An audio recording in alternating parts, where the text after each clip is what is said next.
Done.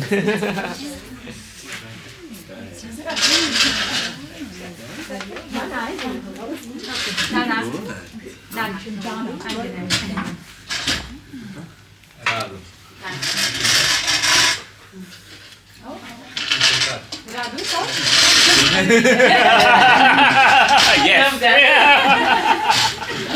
He's the boat from Romania. She got her name Radu. I know that. Oh, it's great. Welcome everyone.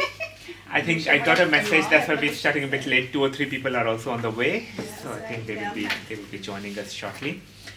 So today our topic is consciousness, and we have James with us. Before that, let's have a very quick round of just 2 things. One is your name, and the second thing is what does word consciousness means to you?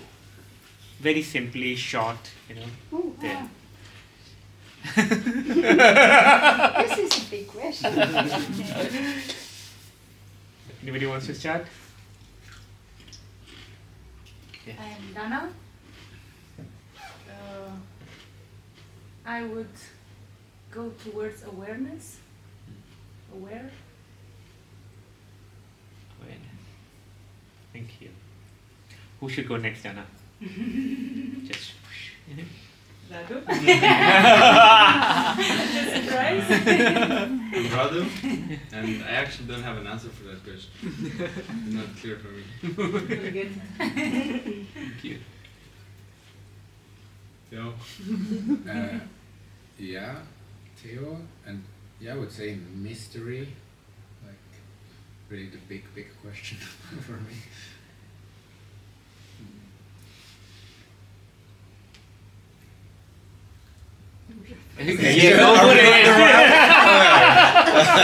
Let's see what pops into my head right at this moment.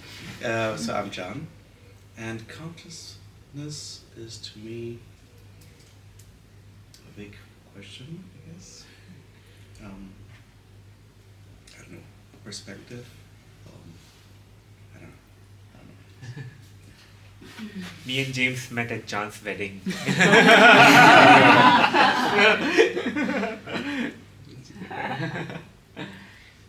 and I'm Ladina. I'm James' wife, so that's why I'm connected. Yeah, and I always come with James to an evening or when you have fun. So what's consciousness for you? Yeah, that's a big question. So can't say it. A big thing. But you explained me a lot. He explains me a lot how his work and everything. Yeah. Shall I continue? Yeah. My name is Brigitte, and I imagine something like my mind, my soul, and then somewhere consciousness. Yeah.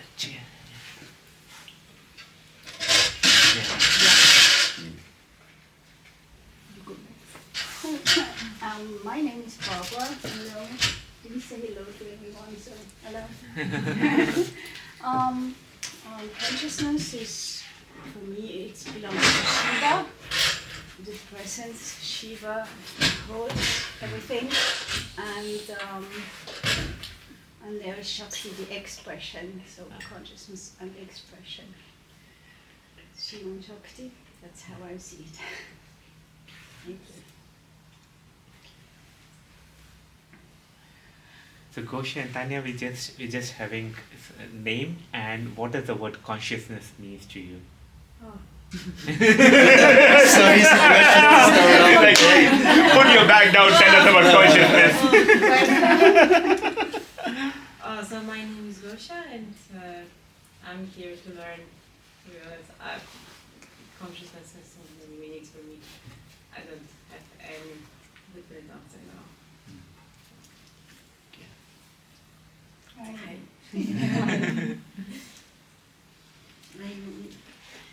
My name is Tanya. I'm an environmental scientist, so I studied about wahrnehmen. What's the English word? Perception. Perception, and I guess conscience is conscience. No, conscious. Wait, they're two different words, right? Consciousness, and you're asking about. We're asking consciousness. There might even be a connection. So, so I'm aware that we take in a lot, and then I guess it's somehow if we can, we can somehow bring it together with our spirit and our mind in an open way. I would say that's my definition at the moment. and it doesn't, and it requires energy, or it requires to align these things, or to be aware, to deal with things that possibly don't align. Thank you. Maybe can we take just 1 minute silence and see what is you're just there, my consciousness. I'm Jenny, and consciousness, yeah, I think for me, awareness, but something about it being another dimension of reality that kind of is being something like this, but also like to do with more choice and more freedom, because the more conscious you become, the more you can escape the default.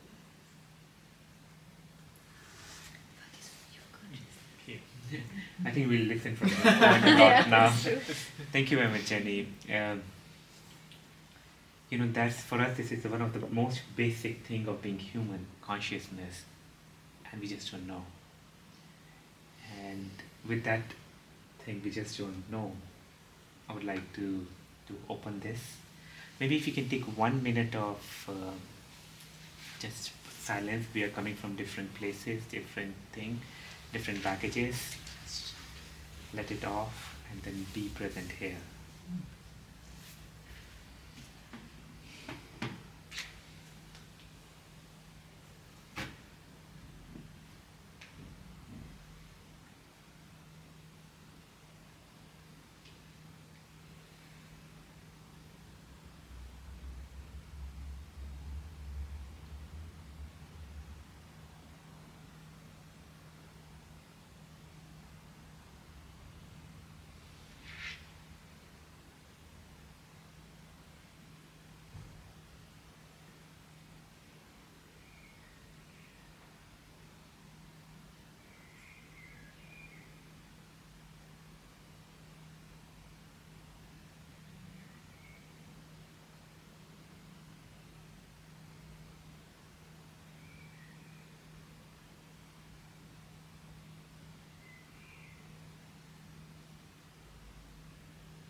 So for those who are coming for the first time, the toilets, if you just go out on the right, and it's a 6th floor building. If it's busy, you can go up and down.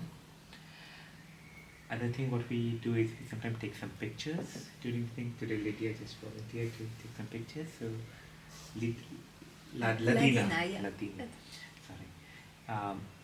If anybody doesn't want to be included in the picture, you can tell me now or later, and we don't use those pictures. It's really a privilege to introduce James. James is one of the finest minds and heart I have seen. The stories which I've heard about your big heart goes much farther than the stories I've heard about your big mind. He's written few books about, the first one was Information Consciousness, Reality. Information, Consciousness and Reality. He's a mathematician, he's a physicist, he's a psychonaut, and he dabbled into the structures of reality, but from all perspective, and only few people have seen who can go from a physics perspective of reality to mathematics perspective of reality to psychedelics perspective of reality, to shamanistic perspective of reality, and do justice to that. Very, very rare combination. He recently published his book. Is it published or it's written? It's still hanging with the publisher. Next 4 months, 6 months. Let's see. Right. That shouldn't be too long. It's called Sapient Cosmos. He gave me a version. I'm reading it these days, and like yesterday it was 12:30 in the night, and I really wanted to continue more. Like, no, I should be sleeping. There, so it's really so beautifully written, just like a genius who has written this book. He just had a TED talk in Ibiza on the topic. So what we have decided is, since he has really worked on this topic, let's have to listen some version of that TED talk for around, let's say, 30-40 minutes, and then we come up into a question and answers round. I'll do some moderation around that, and then we open it. I'll try to see if we can record his part of the TED talk also. Yeah. Would that be okay? Yes, and thank you so much for your kind words. Very kind. Hi everyone, thanks for coming. So from all your answers, it's kind of like weird that we know so much about everything in the world, but we have no clue of like the thing that we are, like which seems kind of weird. And to sort of try and answer what consciousness is, let me start by going back 300 years. So that's when we kind of started to understand reality using mathematics. So this was kind of very unexpected, because why should something we think about in our minds actually describe the structure of the universe? And 300 years ago this started, and we had classical physics, which allowed us to understand how the stars move, how electricity works, and that seemed to be like really clear. So the universe is simple, it's like this clockwork, you can just understand it by looking at its tiny parts. And this is where kind of a big let's say, philosophical flaw happened, that implicitly we thought that, well, the metaphysics, kind of the thing behind the physics, the thing you can't kind of prove or disprove, but kind of which tells you what it is, because physics just tells you how it works, but the thing that tells you what it is, we assumed it's like this materialistic and reductionistic worldview. So if we zoom in, we find these little pieces of Lego, and if you put them together, we get the world and complexity and consciousness. And this thinking kind of like never got challenged or realized that this is actually not a part of science, but actually already philosophy. So that kind of started. So the good news is, 300 years ago, we discovered the machine code of reality, mathematics. And the bad news is that we started with a metaphysical assumption which turns out to be problematic. So everything was fine until 1905, because then we stumbled upon the quantum world. No one saw this coming. This was like a big surprise to the physicist. Actually, Max Planck, the person who first saw this, he just had it in his equations because some measurements didn't match up, and he just thought, oh, I'll do this little trick. And then the measurements work, but no one thought that this was actually a part of reality, that energy comes in little packets, quantum packets, it's discrete. So everything around us is like a continuum, like waves in a pond, but somehow this quantum world is like little discrete packets. This is super weird. And then 1905, Einstein came along and proved that this was actually true. So he showed this with an experiment called the photoelectric effect. Actually, that's what he got the Nobel Prize for. So Einstein did not get a Nobel Prize for special relativity or general relativity or his equation that energy is mass, but for showing that the quantum world is real. And here the problem started, because the foundations of reality, we're looking at this now, turned out to be, that made like no sense. You have this, I mean, I'm sure many of you have heard of these quantum weirdness things, like wave, particle, it depends on how you look at it. It's this one thing, but then it's this other thing, but it somehow doesn't make sense, and it's all like probabilistic, and if you observe it, you kind of change it. So yeah, that's kind of how it started in 1905, that we realized that actually the structure of reality is very different to what kind of this classical, nicely mathematically thought out physics was. And what was the reaction of the physicist community? Shut up and calculate. So it was like, hey, we're physicists, we don't do philosophy, so just leave it, just do the math, do the equations. And we did that, and we have amazing technology because of that. This is what the math gives us. The math works. It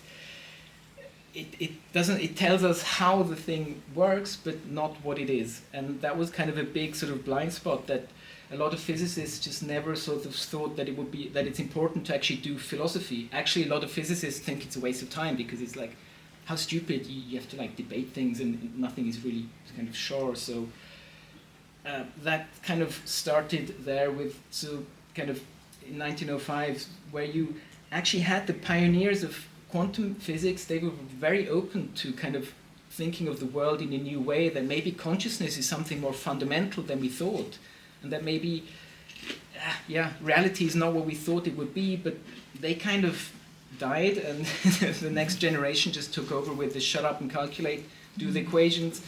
Technology worked, and we had this amazing understanding of like the bits and parts, how they interact, and we forgot about like the bigger picture. Then we fast forward to 1994. So then another huge gap emerged. So it's kind of amazing that the academic study of consciousness wasn't really a thing till, I mean, even like in 1980, there was like sort of some philosophy handbooks that said, well, consciousness is like, everything's been written about it, there's nothing to, we've understood it, whatever, it's like, I don't even know what they defined it as, but it was like, come on, don't bother. We all know what it is, so let's leave it at that. In 1994, David Chalmers, a young philosopher, went on stage at a conference, and he posed the hard problem of consciousness, he called it. And his question was very simple, and it's actually an old question rephrased, but he kind of made it famous again, and he asked, how is it possible that non-conscious stuff comes together and suddenly becomes conscious? Like, how? Where does this pop out? How can we understand this? Because we all know it, because we have this first-person perspective. We look out into the world. We are this kind of matter that became conscious. So what is this? How do you get from the universe that began without life and consciousness, as it seems, and suddenly developed it? Like, how did these steps in complexity and emergence kind of happen? And on a side note, we still don't even have a definition of consciousness today.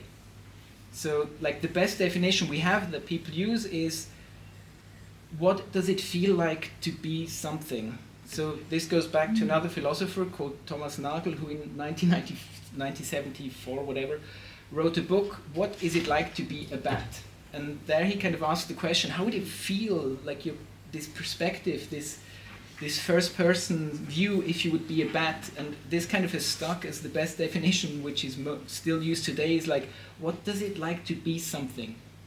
Like, how bad of a definition is that for something that's so fundamental and like is so important for all of us? And so what David Chalmers posed this question in what is called the philosophy of mind. So this is another interesting kind of distinction. So neuroscientists, they kind of try to figure out how our brain computes. Like, you put neurons together and they start to compute, and the energy it uses. But kind of the gap of explaining consciousness, they are like, it kind of happens somehow. It emerges from the brain, we don't know quite how, but at the moment we're like really sort of focused on understanding how the brain computes. That's what neuroscientists are doing today, and they're doing a great job in finding out like all these areas in the brain where things happen. But kind of like what consciousness is the domain of the philosophy of mind. So it's philosophers who are actually debating what the nature of consciousness is, and not academics or scientists, I should say. So that's kind of the state in 1994. And two answers came out of this. So how do you get conscious stuff from non-conscious stuff? Well, either consciousness is not what we think it is, or reality is not what we think it is. So these are the two options. And the first camp, these are like the philosophers of mind who think that kind of this materialistic, reductionistic metaphysics is correct. So they're like the sober people. They're like, it is what you see, and there's like no fancy things going on. So their explanation is to say, well, actually, consciousness is maybe not really a big deal. Maybe it's just an illusion. Maybe it's something we think we have, but we don't actually have. So to answer the hard problem, they say, well, consciousness doesn't really exist, so that solves the problem because there's no problem in the beginning. And this is called either illusionism or denialism, and there's many philosophers of mind today who are very active and are very convinced that this is the right explanation. And then you have the other camp who say, well, maybe reality is not what we think it is, and maybe consciousness is like the fundamental thing from which from which reality emerges from. So we've had this in philosophy called idealism, where people said, yeah, maybe consciousness is like all there is, and everything comes from consciousness. Like especially in Germany, there was kind of this phase of idealism with Kant and kind of like people thinking that, but somehow with history that kind of lost sort of its appeal. And now this is having kind of a renaissance, that people are reconsidering that this seems to be actually a really good way to explain the hard problem of consciousness, because then it's not like how does consciousness emerge from non-conscious stuff, because basically everything is an expression of consciousness. But I'm going to a bit more detail later on, because that's like the hard thing of understanding idealism rationally, because that somehow doesn't work so well.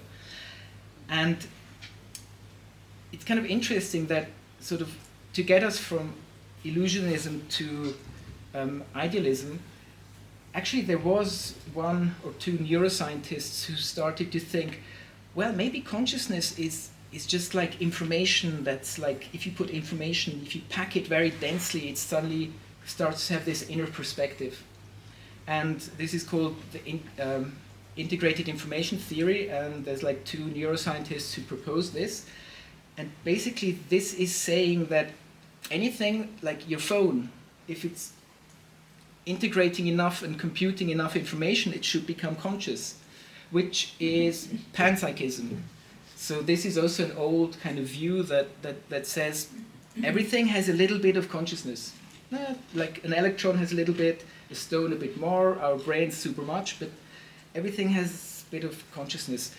The problem is that panpsychism has kind of a couple of problems that philosophers can't really solve. And somehow it's like the first step out of the orthodoxy of like this materialistic worldview, because instead of saying everything has consciousness and it comes together and gives more, the idealist goes a step further, saying that actually everything that is material emerges from consciousness.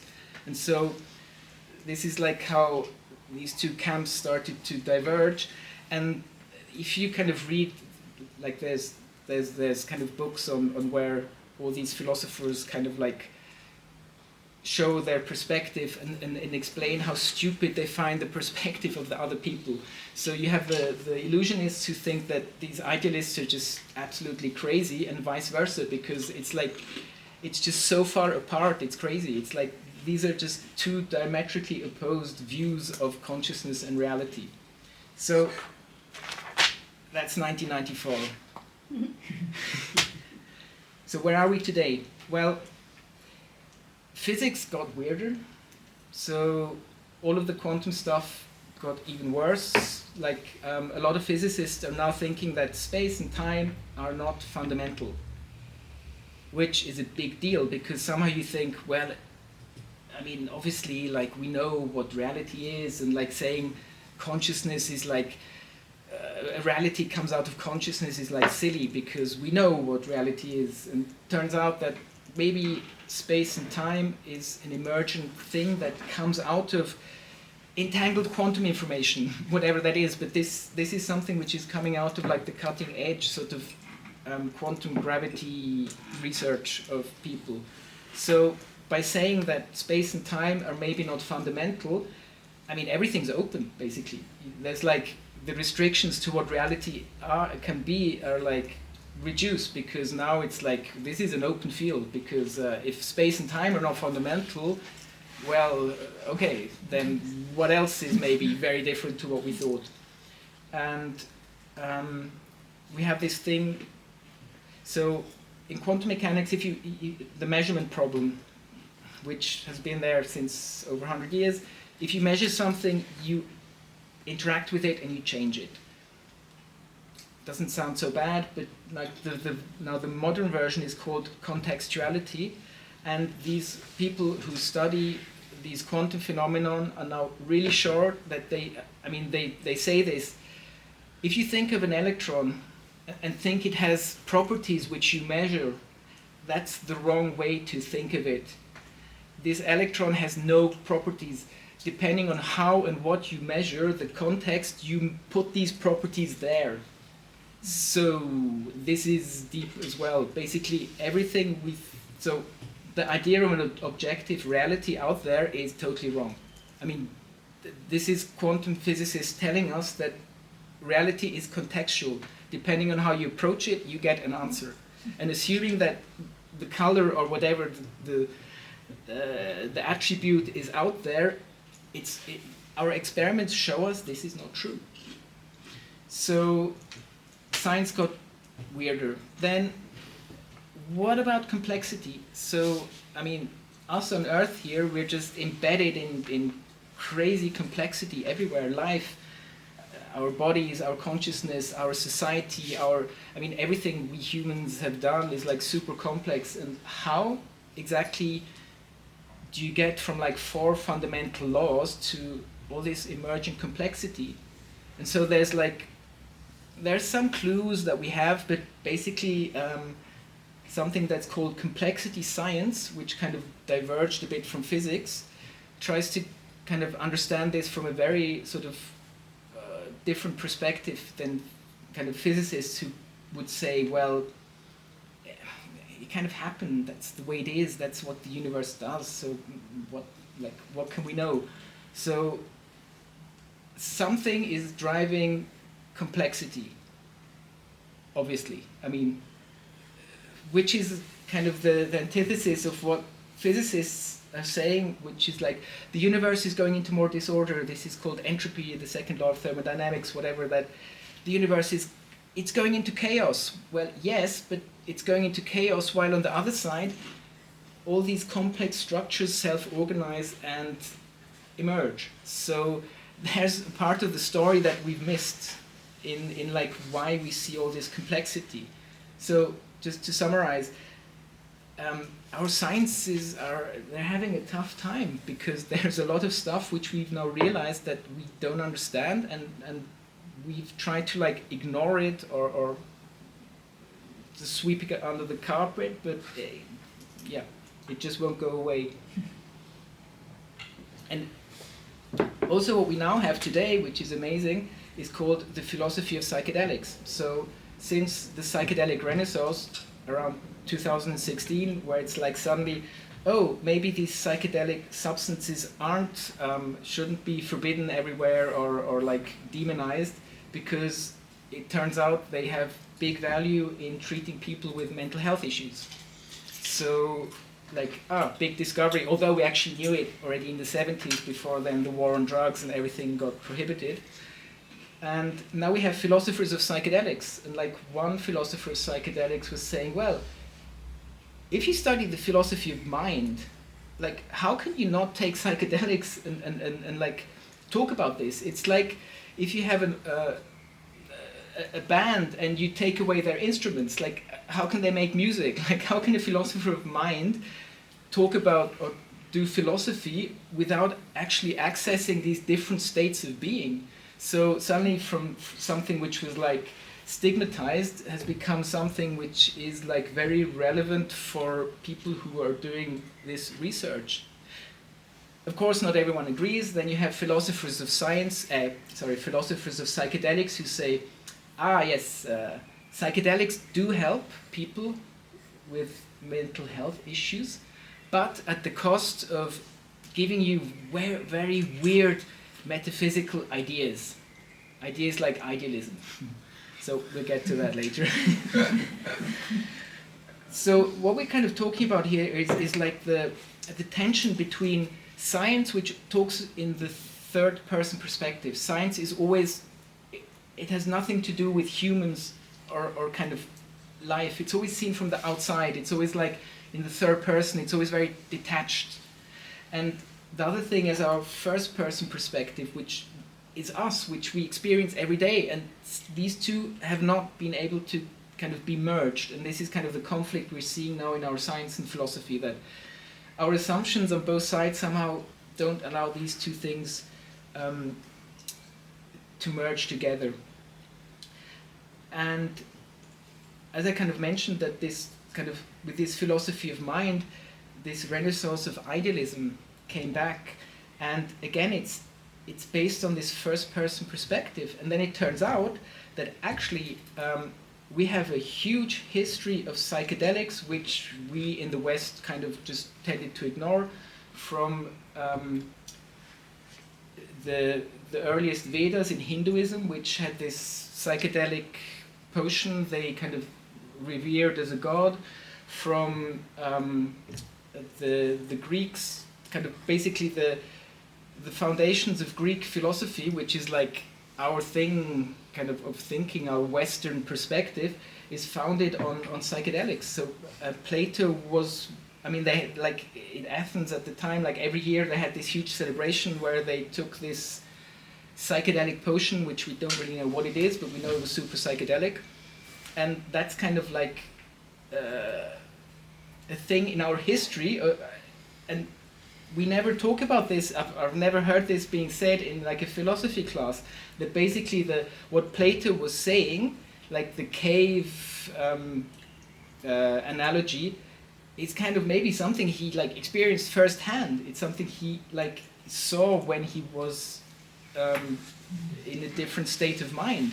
And so we've had this blind spot where we kind of ignored psychedelics and also the history, and this is now coming back. And so kind of from this first person perspective, we have many people, or we have many reports of people who've been kind of traveling with their consciousness to these other layers of reality, which idealism speaks of. And these are shamans, mystics, meditators, and psychonauts. So shamans were basically the first, I mean, this was like the first religion, and it was very centered around these kind of transitioning to the spirit world, kind of this non-physical realm of existence. And a lot of it is like with psychedelic plants. I mean, all this knowledge in the Amazon of shamans for healing, they also had this huge knowledge of like all these different psychedelic plants, how to mix them. Like you have to take this bush and that tree and put it together for 6 hours, and then you get ayahuasca. Like, how do you like find this with like, I think whatever estimated 60,000 species of plants and trees there? So they had this intimate knowledge of like how to travel into, or like how to kind of travel with your consciousness into other non-physical dimensions. And also the mystics. So there's a big tradition, I mean, in Christianity, in Islam, in Judaism, where these mystics were saying, hey, this God thing we're talking about, you can experience that. This is something this isn't something out there, and like God is kind of this judging whatever figure out there, but it's actually the thing you experience, which, I mean, all these mystics were like super inspired and inspiring to like a lot of people. But of course, in the context of religion, it's like easy to institutionalize this and sort of use it as a power structure. So mysticism isn't really encouraged in that sense. And they seem to have had that like spontaneously, like these people just whatever sitting in the forest and like, wow, whatever, kind of having insights into this like higher dimension of reality. And the meditators, so it kind of turns out that sort of if you meditate for long enough and kind of try and go to the very basis of like if you take a microscope and try and zoom into like the matter, the smallest part, what at one point it just stops because it becomes weird in quantum mechanics and stuff. If you try and do the same with meditation, then at one point you sort of like pop out the other side and kind of end up in this field of consciousness, kind of, which is what idealism says is there, kind of this is also, again, experienceable. And then we have a lot of reports of psychonauts who have like traveled very deeply into this transcendental realm of reality. Christopher Bache, he was a philosopher of religion, and for 20 years he took 73 high-dose LSD doses, and he wrote the book called LSD in the Mind of the Universe, like 30 years later, because it took him like 10 years to recover from the 20 years, because he just went so deep into this, like, into the fabric of reality, and the kind of like the metaphysical things he writes is just like mind-blowing, and just kind of aligns also with kind of this, what these shamans have been saying, and what seems to lie behind this physical realm we're seeing here. And I mean, it's crazy, like, I mean, this is like now the part where this becomes interesting, because everything we try and sort of understand is with our mind, rationally. So idealism, well, idealism means that there's this non-physical, transpersonal, blah blah blah field of consciousness. What does that mean? How? That's why it kind of has a hard standing in the philosophy of mind, because it's just like so weird to grasp, but it's like super easy to experience, like really easy. If you don't believe it, you can just 5 hits of DMT in a pipe, and your consciousness just gets projected into this other realm, which is stable, which has features a lot of people, or all these people report from. And so like one thing is that it just feels real, more real than this here, which, so I've never taken DMT, so I don't know what that means, but I can like imagine like how insane an experience must be that you say, well, this was more real than what I'm experiencing now here in my sober reality. And you stay there like 10 minutes in physical time, but because you're outside of space and time, literally, it feels like it can be like forever. And you have the feeling that you're interacting with other conscious beings there. That's what every DMT user's ever said, ever. So this means that we're kind of shifting from knowing things theoretically to knowing things experientially.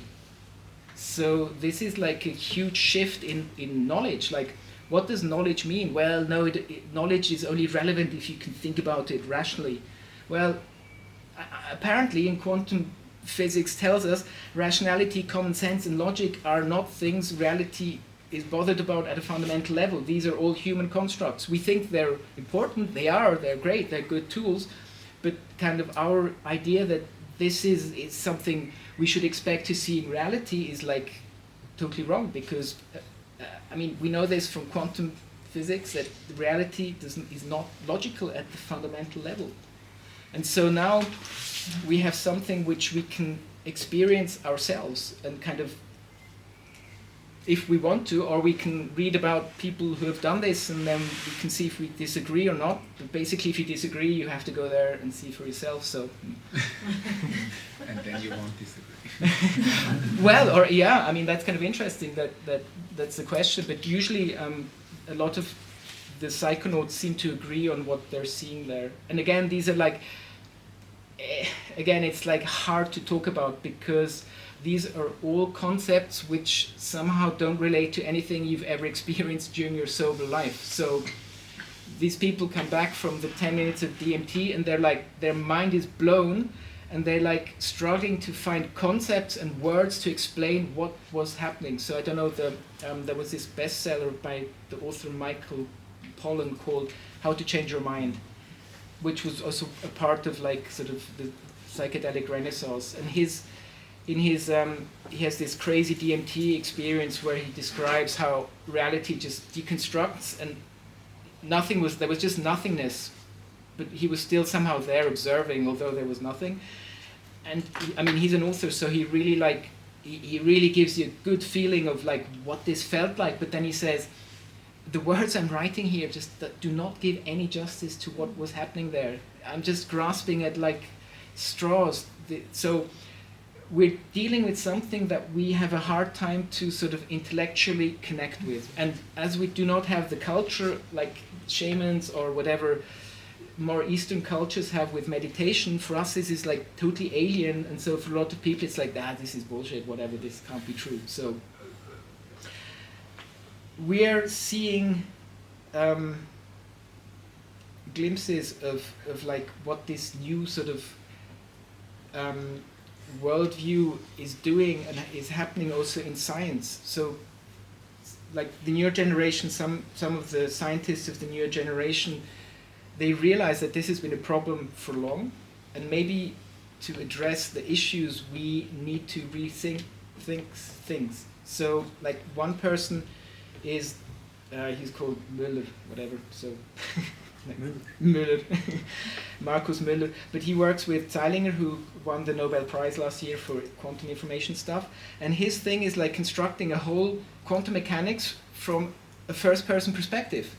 Whoa, like crazy. So he's like really trying to bring this exactly kind of this subject, not subjectivity, but just this shift of perspective from the third person to the first person, and he constructs kind of this model theory, which kind of like a structured world with laws just pops out, and so cool.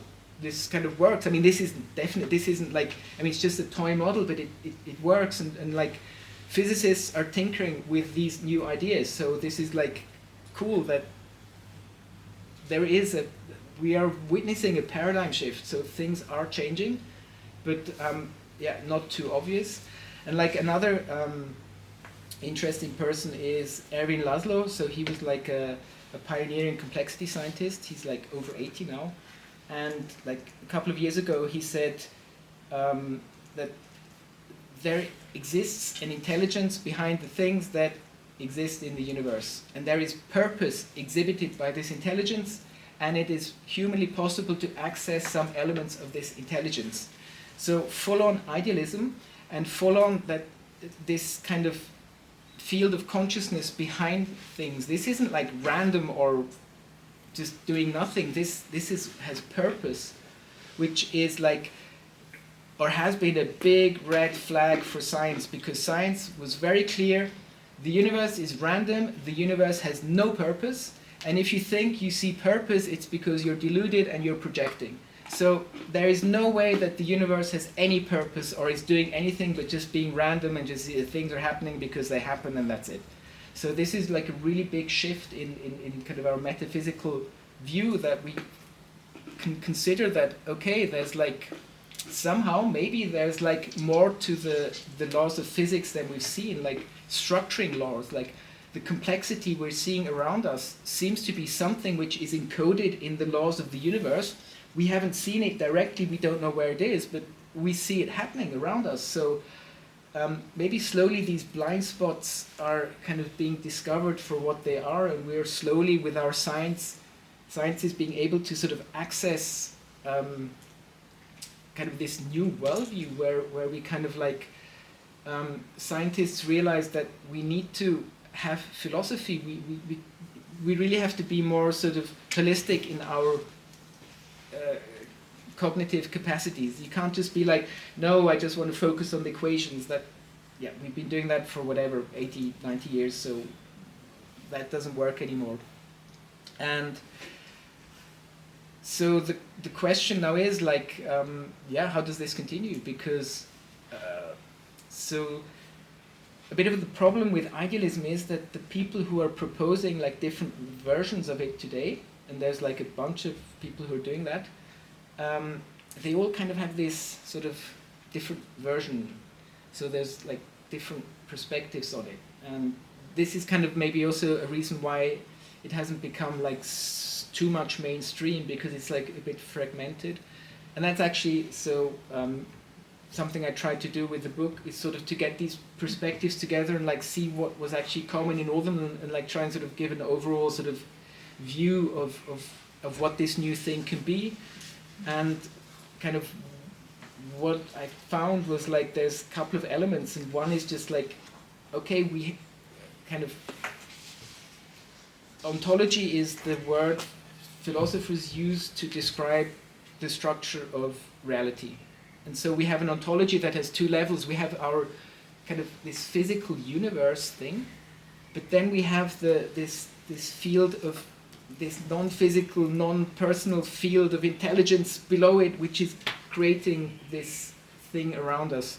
And maybe we should think of the reality we're living in here more of like a projection or a simulation or a computation than as kind of a real thing of itself, and it's kind of being projected out of this lower source reality. And kind of an important part is like, it's a bit technical, and that's like what's happening at the interface of quantum mechanics, that you have like these waves or kind of bubbles of like potentiality. Like you never know where the electron is. It's just like this probabilistic space, and then suddenly you measure it, and the electron is here. So kind of this transition from the potential to the actual, that seems to be something which is kind of part of kind of this metaphysics, where again going back to like pioneers of quantum mechanics who really thought about this deeply, and this seemed to be a bit forgotten or kind of not thought it was kind of relevant. And then kind of this will to complexity. So Arthur Schopenhauer said there's like a will behind things, like everything that happens is because of the will which is inherent in all things. And then Nietzsche came and said, well, it's the will to power, but somehow it seems to be that there's like the will to complexity. The universe wants to become more complex. That's kind of where it's going to. It's by kind of descending into overall into more chaos and disorder, kind of, at least what we're seeing here on Earth, this pocket of complexity and structure is becoming crazier and crazier. I mean, we had life first, which was like this amazing program, and then on top of life, consciousness emerged. And then on top of this, we started to program computers that are now doing computations. So this seems to be something inherent that's happening in the universe, that's like, it's happening through us, and we are part of this process, and we haven't seen it yet or kind of pointed a finger towards it, but this is happening. And I mean, we know some of the kind of the mechanisms, and it is like with entropy, and it makes kind of sense that somehow you have the kind of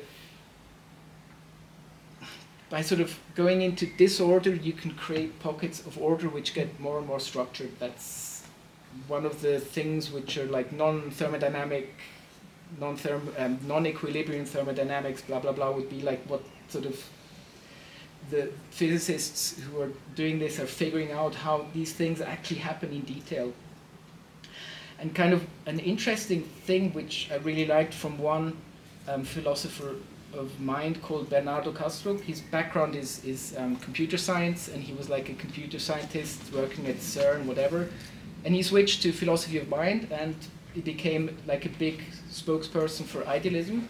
And he was saying that basically what's happening is you have this field of consciousness which is like non-structured, and within this you can have like sort of fields of awareness, which are kind of our centers of sort of perception and awareness. And he compares it to the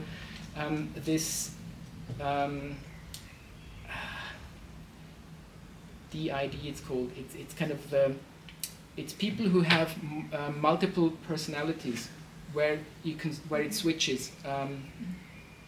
Dissociated identity disorder, it's called. And this is actually a thing, and you can like measure it, that there's like different brain activity depending on what alter they're called is currently like in the driving seat. And he's kind of like asking us to think in a way that that's what's kind of happening with our consciousness, that basically you have this overall thing, but then you have these kind of little organizational pockets of consciousness which sort of come together and think like, oh yeah, I'm kind of an individual, I'm not kind of part of the field of consciousness. And which kind of means that sort of you have the field of consciousness here, you have reality emerging out of it, it's becoming more and more complex, and somehow when you reach kind of human brains, you're able to like channel aspects of the fundamental like consciousness level up here. That seems to be what's happening, and that's like, so the question of free will, every scientist tells you free will cannot exist because it would mean that that's an additional force, and we know there's only four, so there's no way there can be like free will, because that would mean that from nowhere this is coming. Well, if it's coming from the source reality, then it would be like a new causal layer on top of the like the four forces we have, and free will is a real thing. So that kind of seems to make more sense than saying that actually everything you do is predetermined and like, yeah, there's nothing to it, so you're not in control, which is, yeah, kind of super weirdly counterintuitive and seems just very wrong. And kind of where this is all going to is like ever more complexity, and somehow like the Christopher Bache, the LSD guy, he was saying that kind of what seems to be happening is that we're trying to prepare like the physical world, that we can channel more and more of kind of this consciousness into, so that more of the fundamental consciousness field gets channeled into the contingent and material. That's kind of like where it's going to. That's kind of the purpose and the aim, that kind of the evolution of the universe is going to, that there's like more and more higher levels of consciousness that should sort of feed in. And I don't know, kind of things like telepathy make absolute sense as like a next evolutionary step of consciousness in kind of this realm of physical space and time. And that's it.